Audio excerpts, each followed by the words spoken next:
harnessing the forbidden energies that pulsed.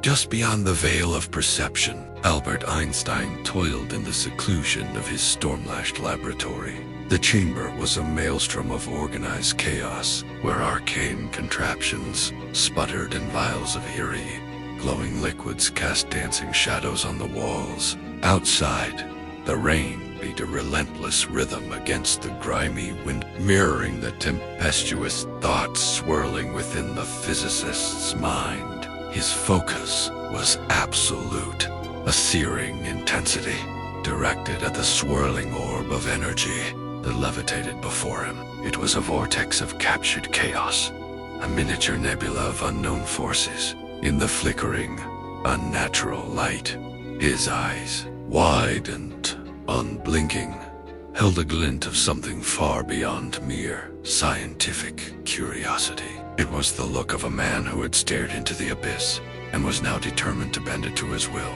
Under the pallid light of a skeletal moon, Einstein emerged from his sanctuary and stood in the deserted village square. His figure cast a long, distorted shadow that seemed to stretch like a grasping hand towards the silent, shuttered houses. An unseen, unheard summons rippled through the cobblestone streets, a psychic beckoning that pulled at the threads of consciousness.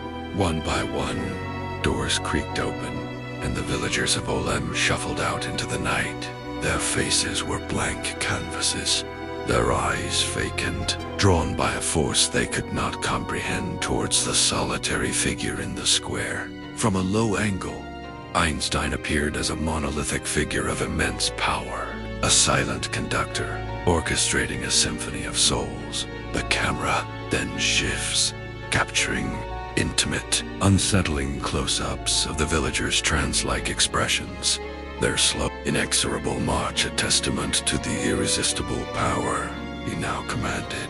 The laboratory became a cathedral of the profane.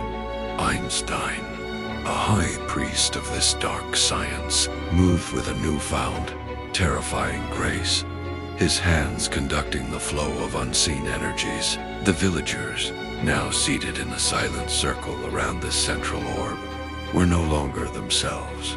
A malevolent red light burned in their eyes, and their bodies twitched in subtle, unnatural contortions, puppets on invisible strings. A cacophony of whispers and guttural, inhuman sounds filled the air, a litany of torment and despair. From their very forms, inky, shadowy tendrils of spiritual decay began to emanate, drawn like moths to a flame towards the pulsing, dark vortex at the room's center. The scene is a frantic montage, quick, jarring cuts between Einstein's commanding, sweat-sheened face, the villagers' disturbing, grotesque transformations, and the insatiable, throbbing hunger of the energy orb. The ritual reached its terrifying crescendo. The orb pulsed with violent, convulsive energy, greedily absorbing the inky tendrils of psychic corruption. The villagers writhed in their seats,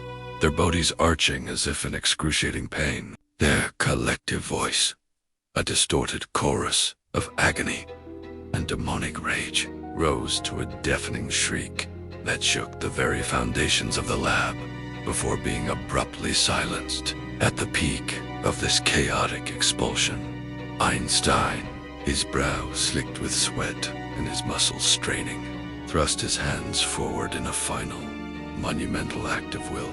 He was a conduit for a power almost too great to contain, channeling his very essence into the process. As the last shadow was devoured, the orb erupted not in darkness, but in a blinding, cleansing light that bathed the entire room, sanctifying the desecrated space. In the aftermath, a profound stillness descended. The villagers, one by one, began to stir, blinking away the vestiges of their nightmare. Confusion flickered across their faces, quickly replaced by a palpable sense of peace, a dawning realization that a great burden had been lifted. The laboratory, though still cluttered, felt serene, the once menacing orb now glowing with the soft, gentle luminescence of a newborn star. Standing amidst the quiet forms, Albert Einstein looked utterly spent, the immense effort having taken its toll. Yet, a faint, benevolent smile touched his lips. It was the quiet, weary satisfaction of a guardian who had walked through hell to deliver his people from evil. As dawn broke, its first rays painted the sky in hues of hope, illuminating a village that had been pulled back from the brink, its soul cleansed and its future bright.